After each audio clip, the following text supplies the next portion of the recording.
This video has been in the works for about 3 years now, and I think we found one of the rarest and coolest birds. Definitely not the rarest, but one of them for sure. This is Angel, a leucistic red-tailed hawk. And while leucistic might not be the proper scientific or medical term to describe her depigmentation, I'll make a video on that next and go to more details. But this is her mate, Tom, and Tom is a regular red-tailed hawk, and you can see the major color differences. There are about 2.3 million red-tailed hawks in North America, and about 90% of them nest in the United States. Red-tailed hawks are everywhere, and you can see their conservation status is least concern here.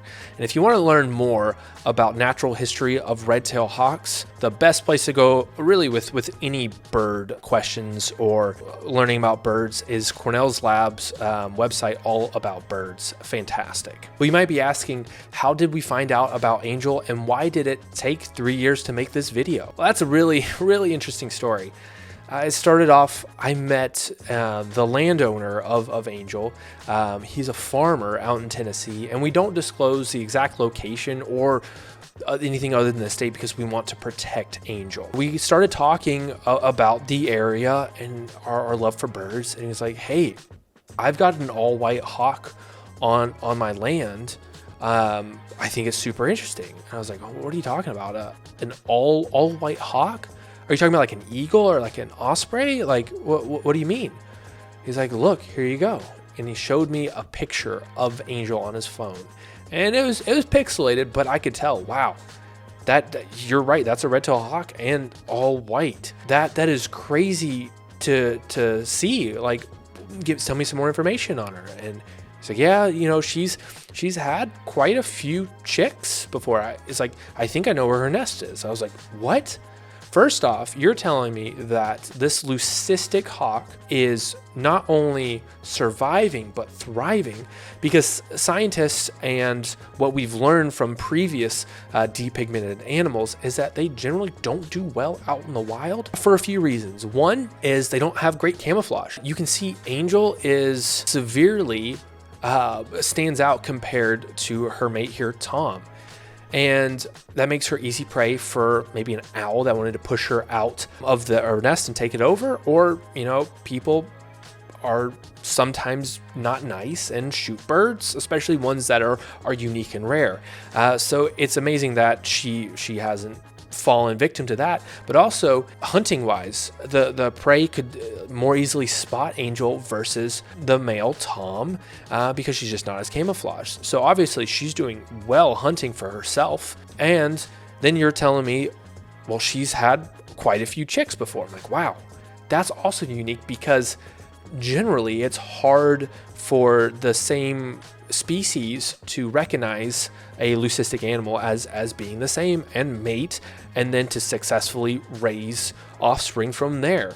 So Angel's been doing this successfully a bunch. That's crazy. I've got to find out more. So I scheduled a visit with him to come out there and take a look at Angel, and here are some of the first pictures. I borrowed a camera. It's not very good image quality, but you know what? It'll work. It got the job done. So here are the first pictures of Angel I took, and we found her nest out in a very remote area. It would be a difficult install for a cam. So I called up my business partner and co-owner of Window to Wildlife, Nick, who's an electrician and has done all the Eagle Cam installs with me. I was talking to him like, hey, I think Window to Wildlife needs to sponsor this camera and build this out and bring it live on YouTube because it's so unique and she's so beautiful, and there's a lot we can learn from her and how she's adapting to her depigmentation. So we put together a plan and we decided to go out and install the cam. So this install is in a rural part of Tennessee, and there's obviously no power really nearby. So we had to build this solar system, and it was pretty difficult and took a while for parts to come in because there's just so much back order for the parts. And then we wanted to be as least invasive as possible because we don't know how Angel would do with people working in the area, because it's pretty rural and she's not used to a lot of people. And we know just historically that red-tailed hawks move nest to nest to nest and are skittish of people. So we wanted to be as careful as possible. So we decided, you know what? We're going to install this camera in the pitch black of night. It's far away from the nest, but let's be extra safe, and let's go during a new moon. And there's no street lights, thankfully, around. And we waited till like 11 or 12 o'clock at night to go up and install. And we worked very hard on the ground to get everything ready to go up. So it took us only about an hour to install. And we had a great climber, Mason, here, who did fantastic, knocked it out of the park. And this is Nick here down below, and then Nick is also holding our long range camera. So our long range camera here has our IR and our microphone, and this is where the current sound is coming from. And we were able, it took us a while to get these cameras up and going because there's just some back order parts for power, like I said, and we had to set up the internet because we were, thankfully, a local landowner let us use some of his internet for this streaming. And we were able to get this wonderful view after we got all the ground systems up and running. And Angel had 3 chicks, and she was a fantastic mom. And we also had Mohawk, was the male the first year. By the way, the names of these birds come from the landowner's grandson, if you were curious. So Angel had 3 chicks. They successfully fledged, had no issues. And a lot of people ask the questions, well, did we see any depigmentation? Did she pass any of this down to her offspring? My answer is, I don't know. This camera review was not good. It's still not the best. So that's, I'll talk about the camera we saw the second year in a second, but for any of the original viewers of Angel that first year could attest to when it gets windy, you'd get motion sickness. It's not great. There's branches in the way, and there's only so much we can trim, especially at night. And we just want to be, again, as least invasive as possible. So that question, we'll find out, is my answer. We'll find out together. We'll see what happens. And I'll go into that a little bit more detail in the next video where we talk about depigmentation as a whole. So the second year, we decided, well, that was such a fantastic view. We should build something that overlooks Angel in her nest, but we have to keep it really low profile, really small. And so we call this a pinhole camera. It's about the size of my hand.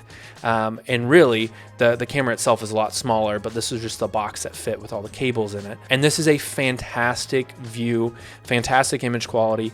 The downside is there's no night vision or microphone attachment to it.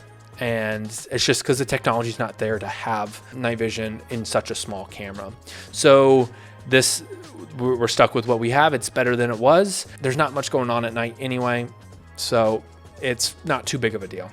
So we installed this the second year, and we helped reinforce her nest here. It was starting to fall apart with 3 chicks in there. As they're growing up, they were just getting so heavy, pushing everything off the sides. So we're like, you know what, let's throw some camouflage 2x4s up in there, just make their lives a little bit easier while we're up there. And so you can see the size comparison of Mason, our climber, to the nest. It's quite small. Well, not a lot happened that year. Angel decided to pick a new mate. His name is Tom, and he was an immature red-tailed hawk at the time.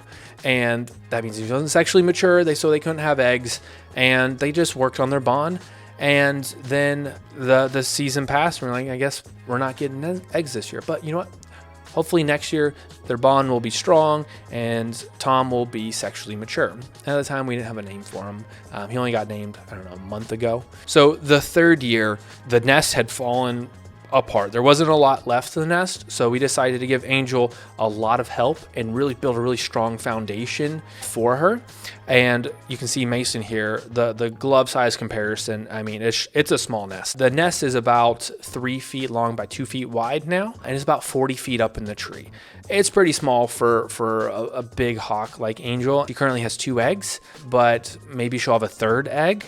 It's just going to be a lot of birds in a really small area, and we're going to have a great view. We're going to learn a lot together this year, especially how Angel overcomes her depigmentation and if she will pass any of this color mutation to her offspring. And if you made it this far in the video, first off, thank you. Please be sure to leave a like, subscribe, and then leave a comment down below what you're excited to see about Angel. And in the next video, we're going to go in depth on why Angel is the way that she is and what we can expect for the future for Angel and her offspring.